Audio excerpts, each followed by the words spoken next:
रुला देने वाली गरीब स्त्री की कहानी। 1954 का वह दिन था।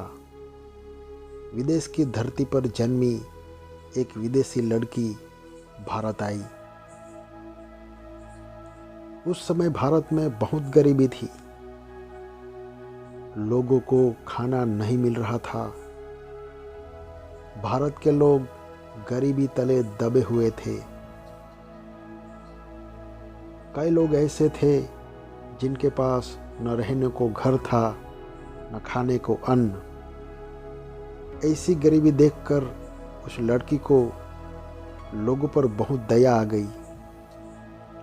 वह गरीबों की सेवा करना चाहती थी। इसीलिए वह वापस अपने देश नहीं गई और यहीं रहकर गरीबों की सेवा करने लगी। एक दिन की बात है, वह लड़की कोलकाता के एक बाजार से गुजर रही थी। उसने देखा कि रास्ते के किनारे एक बड़ा पेड़ था। उस पेड़ के नीचे एक स्त्री पड़ी हुई थी। उसके साथ कोई नहीं था, वह अकेली थी। उसके शरीर पर वस्त्र के नाम पर कुछ फटा हुआ वस्त्र था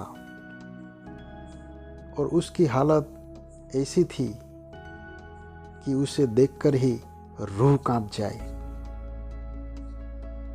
उसके सारे शरीर पर फोड़े हो गए थे और वह सारे फोड़े गल गए थे। उसके इर्द गिर्द 2-3 कुत्ते घूम रहे थे। वह कुत्तों को भगाने में भी असहाय थी।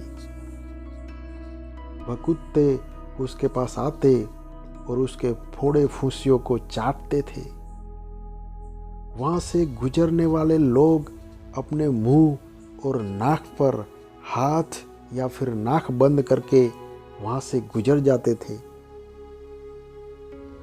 लेकिन कोई भी उसकी सहायता नहीं करता था। वह एक असहाय थी। वह ऐसा मंजर था जिसे देखकर किसी का भी दिल बैठ जाता। उसके शरीर से बदबू चारों ओर फैली हुई थी। उसके पास भी जाने की किसी की हिम्मत नहीं थी और उसकी मदद भी कोई क्यों करता। ऐसा लग रहा था कि इंसान की इंसानियत ही खत्म हो गई हो। सबसे बड़ी कम नसीबी तो यह थी कि जहाँ पर बेसहारा स्त्री पड़ी हुई थी, उसके सामने ही एक बड़ा अस्पताल था। लेकिन किसी भी इंसान में ऐसी भावना नहीं जगी कि उससे उस अस्पताल में दाखिल किया जाए। आखिर क्यों किसी ने मदद नहीं की? यही बात वह विदेशी लड़की सोच रही थी। क्या यहाँ सारे इंसान ऐसे ही हैं? उस स्त्री के बारे में सोचते सोचते उसकी आंखों में आंसू आ गए। जो किसी ने ना किया वह काम उस लड़की ने किया।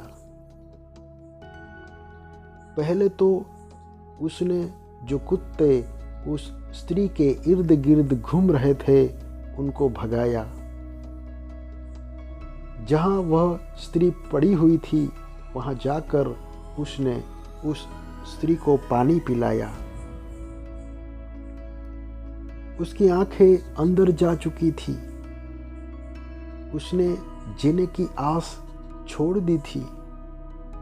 वह मृत्यु के द्वार पर थी। उस विदेशी लड़की ने दुपट्टा जैसी कोई चीज उसके पास थी, वह उस स्त्री पर डाल दिया और फिर उसके पास जो पानी था उस पानी से उस स्त्री के फोड़े फुंसियों को धोया। उसके बाद वह अकेली लड़की उसे जैसे तैसे उठाकर सामने वाले अस्पताल में ले गई और तब तक उसकी सेवा की जब तक कि वह स्त्री ठीक ना हो जाए। उसने सारा खर्चा उठाया और जब वो ठीक हो गई तो उस स्त्री को उसने एक स्त्रियों के आश्रम में भर्ती करवा दिया। उसके बाद वह लड़की ऐसे ही गरीबों की सेवा करती रही।